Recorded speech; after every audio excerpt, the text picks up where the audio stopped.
Hunter Renfrow was like on the market. They're like, no, we're good. We're set. I want to say almost ever since Halloween, the receivers have kind of been, hey, we're not going anywhere. We're still dropping the ball. We're not getting fired. Right? But, Ron, I think you are right. The Travis Kelce effect, I mean, I think he's 35, 36 years old, right? I mean, in football, that's ancient. You guys realize that he has been in the league 12, 13 years, right? He has been in the league for a long time. He is ancient in football standards, and you know, every season that we have is a blessing, right? David thinks, I think the loss of Bieniemy is more important than we thought. David, I think you nailed it right there. I think you nailed it right there, because let's flash back to September, October. Washington Commanders were not doing very good, right?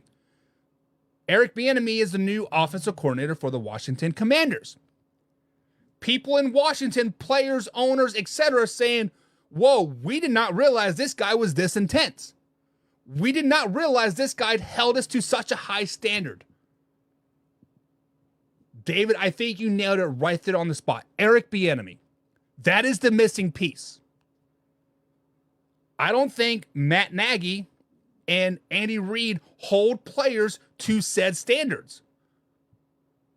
Do you think if Eric Bieniemy was on this staff right here, we would be seeing 40-plus drops, 3 drops a game? He would be holding them to a higher standard. He would be getting them better. He would be getting in the wide receiver coaches' asses. He would be getting in the players' asses. I think that Eric Bieniemy effect is probably spot on. I think that is the single biggest loss of the Kansas City Chiefs this season. Yes, Tyreek Hill a couple years ago did hurt. Might be showing his rear head now. Maybe. Loss of Juju. Now, he was not the number one receiver by any means last year. No stretch of the imagination. But he was a sure-handed go-to guy you could go to in the crunch. But, David, I think you are spot on. I think you're spot on, man. Eric Bieniemy.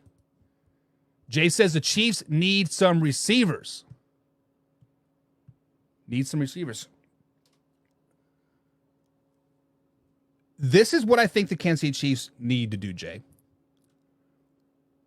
If you get a chance, go back and watch a brief, second quarter versus the Raiders. Just watch 2 offensive series versus the Las Vegas Raiders versus the Buffalo Bills, versus the Philadelphia Eagles.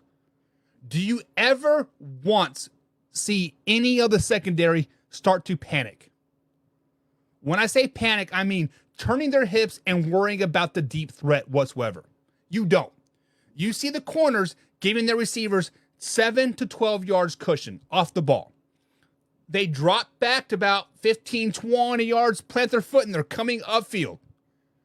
Because they know damn well that Patrick Mahomes will not throw the ball over their head. They know damn well the line won't give Patrick Mahomes more than 3 seconds to throw the ball. They know damn well that even if the receivers do get wide open, they're probably going to drop it. They are daring you to go deep, and they're not doing it. I don't know. It is what it is.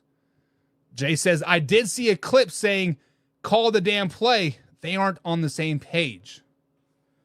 I believe it was called the effing play, Jay. And that was a 4th down play call. I'm trying to get some context into that play. But I think it was like the 4th and 1. And they were struggling to get the right play call in. It was very, very, very bad. So, yeah, guys, I don't want to take anything away from the Raiders at all. Raiders are looking good. Raiders looking much, much improved. Kansas City Chiefs. Let me ask you this question, guys. Before we move on to the overreactions and get to some of the YouTube comments, let me ask you this question. We are looking at the playoff picture right now in the AFC.